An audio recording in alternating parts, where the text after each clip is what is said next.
Hi, I'm Rosie, the founder of InnerBrilliance Coaching. And today I'd love to talk about how you can generate energy for your emotional, mental, and spiritual well being. And I know we often hear how we can generate physical energy, but understanding how we could do it for these other components of our lives and how we show up is so important.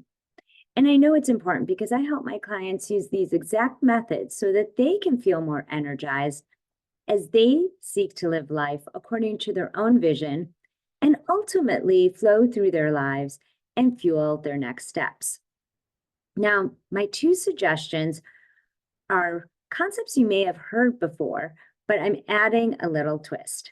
So the first one is to be able to practice gratitude. And the other one is to be open to giving and receiving love. Now, both giving and receiving matter, and I'll explain why in a bit. But overall, these practices can really fortify your emotional well-being by transforming your energy and reinforcing positive expectations. And the good news is, expressing and feeling gratitude and love is a choice that can be exercised at any time.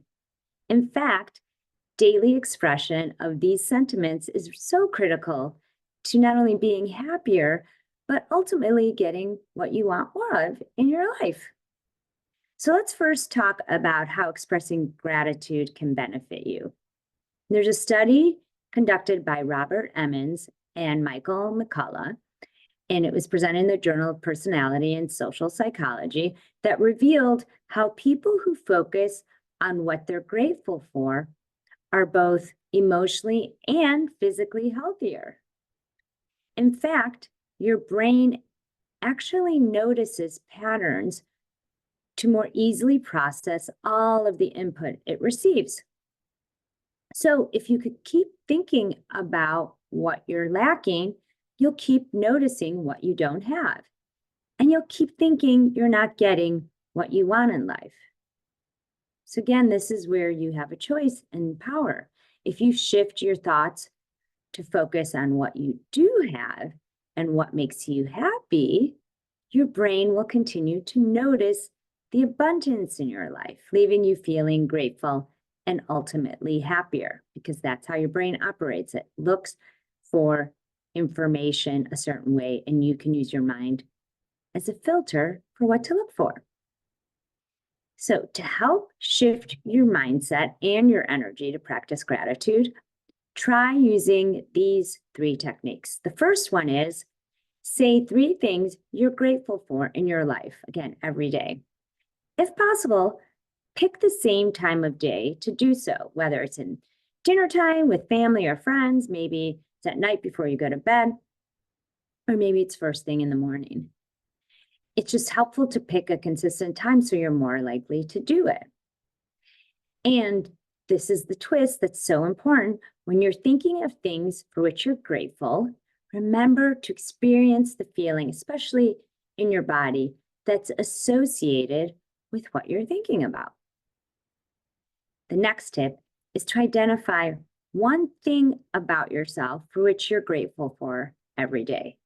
So this is a little bit different. Before you were thinking about what you're grateful for in your life overall.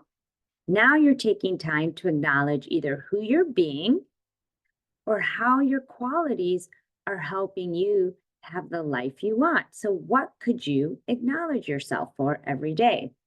If it's the same thing for some days, that's just fine. Third, let's say you're in a situation where you're struggling to feel grateful. And let's say it's maybe family relationships, and you really would like to be grateful for some of those relationships, but it's perhaps a tough time in your life and nothing's coming to mind.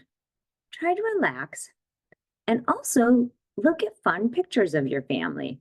Maybe you could look at pictures from a vacation or a celebration you had with them, and just notice how your attitude softens towards them. Now, focusing on what you appreciate about your life and yourself can give you a whole new perspective. So I really invite you to try this. And with this new perspective, ask yourself, what else is possible? So you're reinforcing, like I said earlier, those positive expectations. Now, we should also discuss the powerful impact of love in your life and how it's another key to experiencing healthy emotional energy. Now, I want to share an extreme example of the power of love, and it was revealed during some research done by Sean Mackey from the Stanford University Neuroscience and Pain Lab. And by sharing this example, I see how you could possibly relate this to your everyday life. But in his study, subjects who endured pain stimuli felt 44% less pain when they focused on a loved one. So amazing. So just thinking about someone they love helped them to feel less pain. So in real life scenarios, focusing on loving feelings can help you safeguard your good spirits, and it allows you to make life-affirming choices that can better position you for success. So we want to apply this in your day-to-day life. And it's essential to come from a place of love to get the results you want, especially if those results include experiencing more love. So if you are looking toward experience certain desired outcomes, whether it's related to love in relationships or something else, even your career or other areas of your life, when you come from a place of love, it's so much more powerful. Unfortunately, the benefits of love diminish if either giving it or receiving it is blocked. So I want to make you really aware of this, because many of my high-performing clients are very good at giving love, but not always good at receiving it. So first I want to talk about how you can even define love. And I know there's many definitions, but I thought this was an interesting one. Love is defined as a feeling of warm personal attachment. If you could relate to that, some say it's a choice you make, and that's true too, but it's this warm personal attachment or connection. And ask yourself, how often do I feel that for myself or others? And with the stresses of life, I know that can be hard. In fact, Leo Buscaglia, PhD, states in his book, Love, What Life is All About, is you can only give to others what you have yourself. So if you want to experience more love, you need to love yourself first. So I want to share next, what's an important step toward self-love? Because I know people can share the inspiration for it, but how do we actually experience it?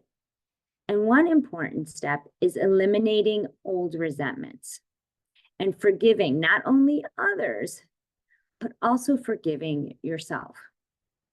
Holding on to grudges can block your ability to love.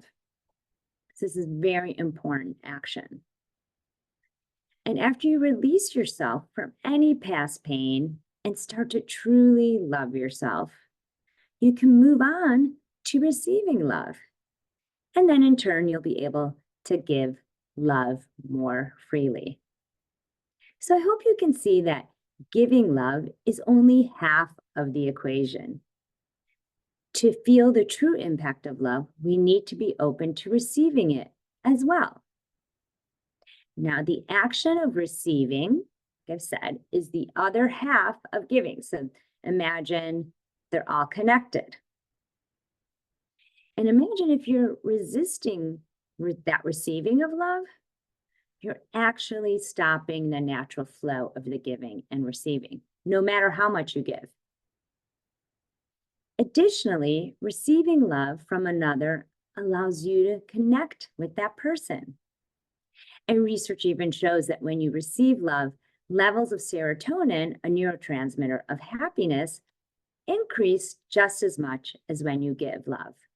And I've heard of studies of how giving love, even volunteering, can really increase your happy hormones, but it also helps to receive it. So when someone offers you a gift, whether it's a present, a compliment, or just trying to help you out. Could you receive it? Could you say thank you and feel that appreciation in your heart? Feeling those warm feelings in your body really help to integrate the benefits in your subconscious mind, which has such a strong influence on your conscious mind and ultimately your actions and your behavior. So, with this healthier sense of emotional well being, you'll start to experience happier feelings. And when you're happier, you're usually more motivated to take steps and work toward your goals. So, hopefully, you found this helpful.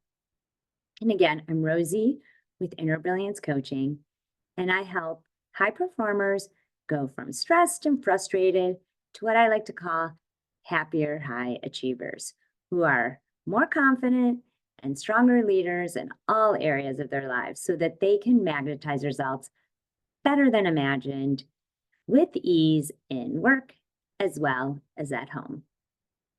Hope you found this helpful.